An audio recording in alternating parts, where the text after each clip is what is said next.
ये स्टोरी इस नौजवान की है जिसके पास ना पैसा था, ना कोई फैमिली में सपोर्ट करने वाला और ना ही इसके इलाके में इसको बड़ा आदमी बनते देखकर खुश होने वाले। इसके पास अगर थी तो हिम्मत, हिम्मत और हिम्मत। इस फिल्म में लड़के की आपबीती देखने से पहले आपको इसके घर वालों के बारे में जानना ज़रूरी है। इसका बाप सरकारी नौकरी से सिर्फ इसलिए निकाल दिया जाता है कि वो पॉलिटिशियन के कहने पर इसकी करप्शन में इसका साथ नहीं देता और इसको नौकरी से निकाल दिया जाता है। और वो हाई कोर्ट में करप्शन के खिलाफ केस लड़ रहा होता है। इसकी दादी के पास इसकी दादा की पेंशन आती है और वो अपने पास जमा करती है और घर के खर्च के लिए कुछ भी नहीं देती। माँ परेशान रहती है, घर कैसे चलेगा। छोटी बहन और छोटा भाई भी सरकारी स्कूल में पढ़ते हैं, घर का कोई हाल नहीं है। मनोज 12वीं पास करके चपरासी की नौकरी करना चाहता है। इसके स्कूल में 12वीं तक चीटिंग करके ही पास किया जाता है। वो नकल की तैयारी कर रहा होता है। जब पेपर का वक्त आता है तो इसको पता चलता है कि इलाके में नया एसपी आया है। वो बहुत ही ईमानदार है, वो नकल नहीं करने देता। इसलिए इसके स्कूल में एसपी ने छापा मारा और वो प्रिंसिपल को गिरफ्तार करके ले जाता है और मनोज 12वीं में फेल हो जाता है।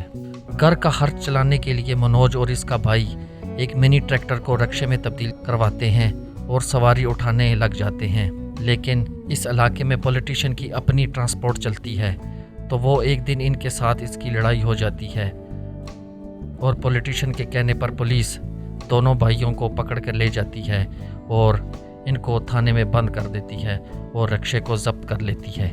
मनोज ने एसपी की मिन्नत समाजत करके अपने भाई को तो थाने से छुड़वा लेता है, लेकिन वो अपने रिक्शे को वापस नहीं ले पाता।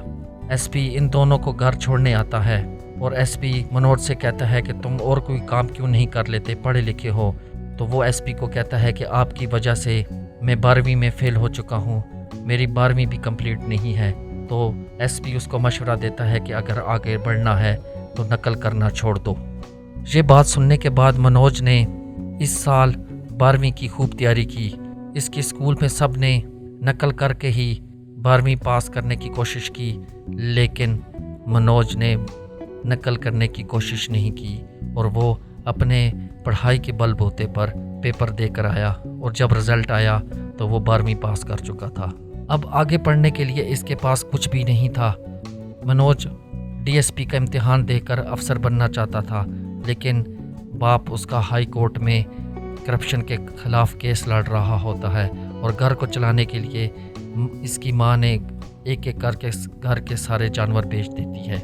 लेकिन मनोज को देखकर उसकी दादी अपनी सारी जमा पूंजी इसको देती है कि वो जाए और एक बड़ा पुलिस अफसर बनकर आए।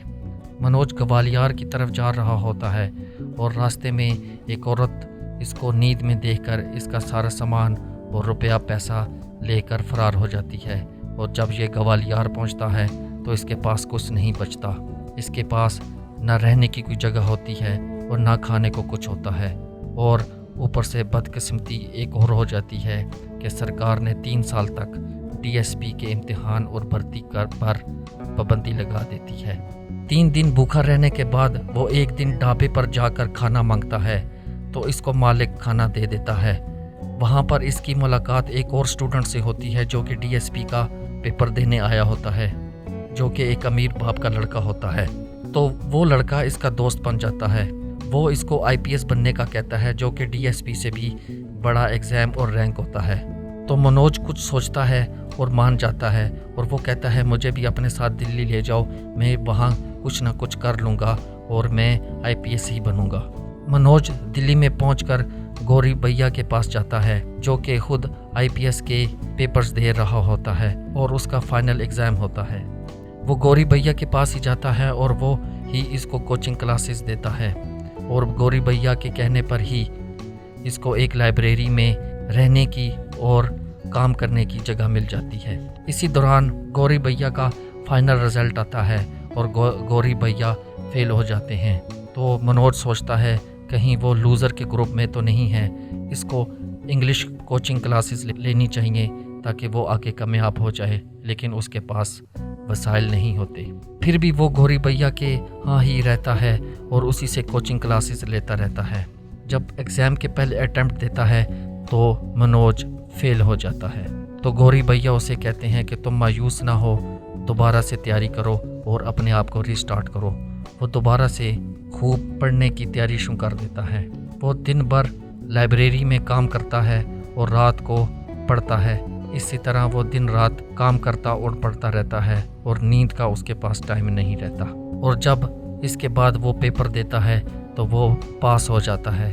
वो भी बहुत खुश होता है, गौरी भैया भी खुश होते हैं और वो जब घर वालों को बताता है तो घर वाले भी बहुत खुश होते हैं।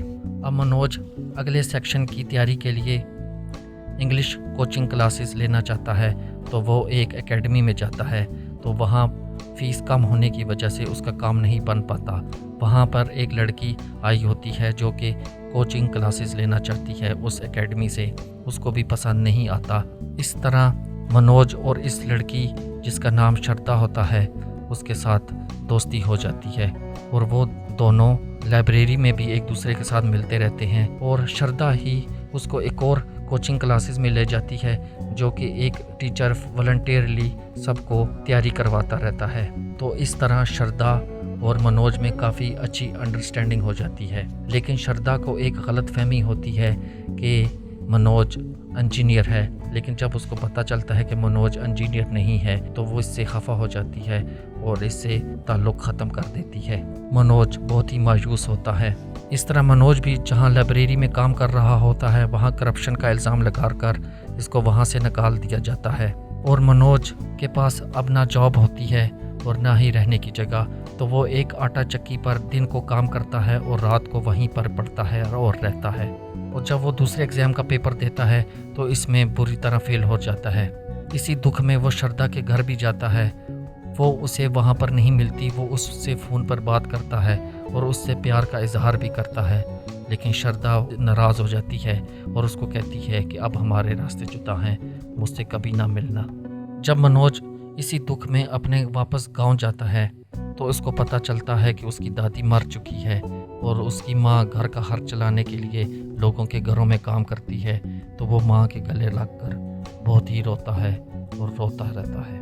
वो वापस आकर आटा चक्की पर काम करने लग जाता है और एक दिन उसका बाप उसको देखने आता है और उसकी हालत देखकर वो भी बहुत मायूस होता है और वो भी उसके गले लगकर रोता है। मनोज एक के बाद एक दुख उसके साथ चलता रहता है। जब वो पेपर देता है तो वो पेपर में पास हो जाता है। जब श्रद्धा को पता चलता है कि मनोज पास हो गया है, वो भी डिप्टी कलेक्टर बनने की लिए पेपर दे रही होती है और वो भी पास हो जाती है। वो ये दोनों मुबारकबाद जब देने के लिए मनोज को ढूंढती ढूंढती आटा चक्की पर आती है तो वो उसको देखकर बहुत ही मायूस होती है और वो उसका भी दिल दुखी हो जाता है। तो श्रद्धा मनोज के दोस्त को इसकी हालत बताती है। वो भी कहता है मुझे इसकी हालत नहीं पता थी, मैं इससे नाराज़ था। तो गौरी भैया श्रद्धा और इसके दोस्त के कहने पर अपना कमरा देते हैं और वहीं पे इसको लाइब्रेरी वगैरह सब कुछ सहूलियात देते हैं कि वो आईपीएस की तैयारी करे और बाकी चीज़ें छोड़ दे। और जब वो आईपीएस बन जाएगा तो गौरी भैया उससे अपना खर्चा वापस ले लेगा। इस तरह मनोज दिन रात गौरी भैया के यहाँ रहता है और वहाँ पे ही तैयारी करता रहता है। श्रद्धा अपने एग्ज़ाम क्लियर कर जाती है और उसका इंटरव्यू भी क्लियर हो जाता है, वो कलेक्टर बन जाती है। और जब मनोज पेपर देता है, मनोज का भी फाइनल एग्ज़ाम क्लियर हो जाता है। और जब वो अपनी माँ को बताता है फ़ोन पर तो इसकी माँ और इसके बहन भाई घर वाले तमाम सुनकर बहुत ही खुश होते हैं। अब इंटरव्यू की बारी आती है। इंटरव्यू के लिए श्रद्धा मनोज को कपड़े देती है, पार्लर वगैरह से तैयार करवा कर इसको सर्विस कमीशन में इंटरव्यू के लिए भेजती है और वो इसके साथ जाती है। जब मनोज इंटरव्यू में जाता है तो इससे सवाल किया जाता है कि आपने 12वीं में 2 साल क्यों लगाए और पहले आपके ग्रेड अच्छे आ रहे थे तो 12वीं में आपके ग्रेड कम क्यों हुए। तो वो सच बताता है कि हमारे यहाँ स्कूल में नकल के ज़रिए पास किया जाता था। एक मर्तबा वहाँ पर नया एसपी आया और उसने नकल नहीं करने दी जिसकी वजह से मैं फ़ेल हो गया। लेकिन अगली मर्तबा मैंने नकल नहीं की और अपने बलबूते पर पढ़ाई करके पास हुआ था जिसकी वजह से मेरे ग्रेड कम आए। तो ये सुनकर वहाँ पे इंटरव्यू लेने वाला इंचार्ज नाराज़ हो जाता है और वो कहता है आप कैसे स्ट्रेट फॉरवर्ड आदमी हैं। और दूसरे पैनल वाले कहते हैं कि आप इससे झूठ भी बोल सकते थे या कुछ और कह सकते थे, तो आपने इस सीधी बात क्यों बताई। तो उसने कहा कि मैंने ज़िंदगी का उसूल बना लिया है कि मैं ज़िंदगी में कभी झूठ नहीं बोलूँगा और चीटिंग नहीं करूँगा। अगर आप मुझे पास करते हैं और आईपीएस बनाते हैं तो मुझे खुशी होगी। अगर नहीं बनाते तो मैं वापस अपने गांव में जाके स्कूल टीचर बनूंगा और वहां जाकर बच्चों को यही सिखाऊंगा कि ज़िंदगी में चीटिंग नहीं करना। वो ये सब कुछ कहकर आ जाता है और जब इंटरव्यू का रिजल्ट आता है तो मनोज पास हो जाता है और मनोज आईपीएस बन जाता है। सुनकर उसके घर वाले और श्रद्धा और दोस्त गौरी भैया सब खुश हो जाते हैं। मनोज आईपीएस की वर्दी पहनकर उसी एसपी को मिलने जाता है और एसपी इसको देखकर सलूट करता है और एसपी को कहता है कि मुझे पहचाना, मैं वही पेपर में चीटिंग करने वाला लड़का हूँ और आपके कहने पर मैंने चीटिंग छोड़ दी और आज मैं आईपीएस ऑफिसर बन गया। तो वो पुलिस ऑफिसर एसपी बहुत खुश होता है और इसको खुशी से गले लगा देता है। उम्मीद है आपको हमारी ये कहानी बहुत पसंद आई होगी। मज़ीद अच्छी कहानी के लिए हमारे चैनल को सब्सक्राइब करें और वीडियो को लाइक और शेयर कर दें।